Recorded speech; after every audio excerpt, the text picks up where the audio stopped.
ప్రపంచ కుబేరుడు. ఒకప్పుడు ప్రపంచంలో కుబేరుల్లోనే ఫస్ట్ ప్లేస్లో ఉండే బిల్ గేట్స్ భారతదేశానికి మూడోసారి వచ్చారు ఈ సంవత్సరంలోనే. అయితే సహజంగా బిల్ గేట్స్ ఫౌండేషన్ సేవా కార్యక్రమాలకి వేల కోట్ల రూపాయలు దానం చేస్తుంది. రకరకాల సేవా కార్యక్రమాలు చేపడుతుంది. అందులో రైతులకి, వ్యవసాయ రంగానికి కూడా సాంకేతిక పరిజ్ఞానం ఇవ్వడంతో పాటు రైతులకి ట్రైనింగ్ ఇచ్చే కార్యక్రమాలు కూడా చేపడుతోంది.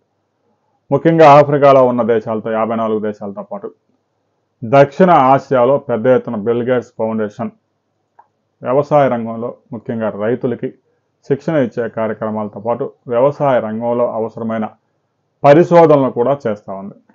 ఇప్పటికే బిల్ గేట్స్ ఫౌండేషన్ ద్వారా ప్రపంచవ్యాప్తంగా 5,65,000 కోట్ల రూపాయలు దాన ధర్మాలు అంటే దాతృత్వం ఇలాంటి పరిశోధనలకి, ఇక చిన్నపిల్లలు, వృద్ధులు, పౌష్టికాహారం, విద్యా వైద్య రంగంతో పాటు వ్యవసాయ రంగంలో కూడా కీలకంగా పనిచేస్తూ ఉంది బిల్ గేట్స్ మిలిండా ఫౌండేషన్.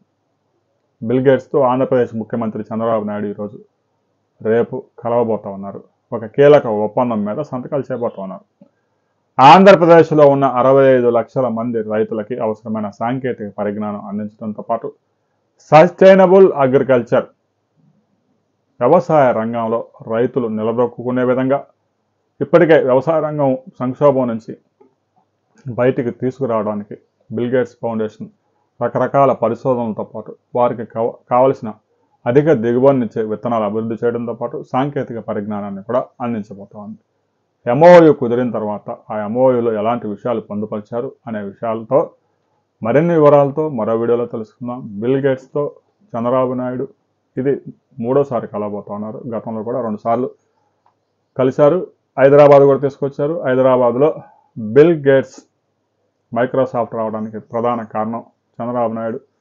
ఆ సంస్థ భారతదేశంలోనే అతిపెద్ద కేంద్రాన్ని హైదరాబాద్లో పెట్టింది.